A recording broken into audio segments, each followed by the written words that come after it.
Hakuna aliyekataa kurekebisha katiba ya nchi hii, hakuna.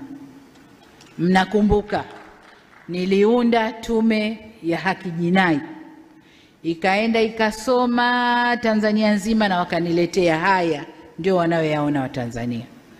Na katika kuyatekeleza kuna ya muda mfupi, muda wa kati na muda mrefu. Na ya muda mfupi na muda wa kati mengi, 90% tumeyatekeleza. Lililobaki la muda mrefu lilikuwa ni la katiba, marekebisho ya katiba. Na lenyewe nikasema tutalitekeleza.